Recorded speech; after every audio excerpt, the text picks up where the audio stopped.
అరవింద్ గారు ఒక విషయం గుర్తు చేయమన్నారు. విశ్వక్సేన్ గారికి ఒక క్వశ్చన్ అడుగుతానని. ఆయన ఎప్పుడు పెళ్లి చేసుకుంటారని. మర్చిపోయాను. విశ్వక్, ఇప్పుడు ఇన్ని లవ్ స్టోరీ ఎప్పుడన్నా చెప్పిరా సార్, హీరోయిన్ రాగానే నీకు చేసుకో తెలుగుని చేసుకుంటారు పక్కన తెలుగుని ఎవరికైనా చూపించిరా సార్ మీరు?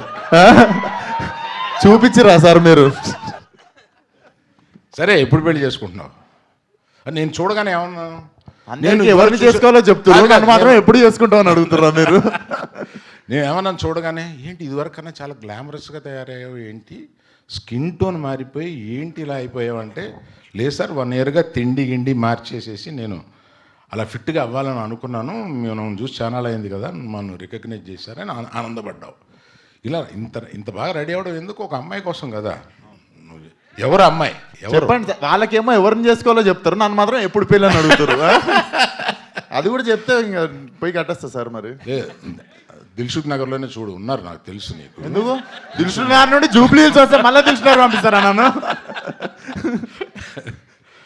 So thank you very much. Thank you sir. Sir, మీరు ఫస్ట్ ఎవరితో చూసారు ఒక రొమాంటిక్ ఫిలింని? ఇలాంటి ఒక ప్యూర్ లవ్ స్టోరీని చూసింది ఎవరితో? ఇప్పుడు ఆ పేరు చెప్తే బాగోదు కదా. వాళ్ళకి మనవాళ్ళు కూడా మనవరాళ్ళు కూడా ఉన్నారు. అందుకని ఫస్ట్ చూసింది మామూలు ఇందాక చెప్పాను కదా, ఫెయిల్ అయిన సినిమాకి చివరి సీట్లో కూర్చొని చూస్తామని. అలాగే ఒక హిందీ సినిమా చూశాను. ఓకే.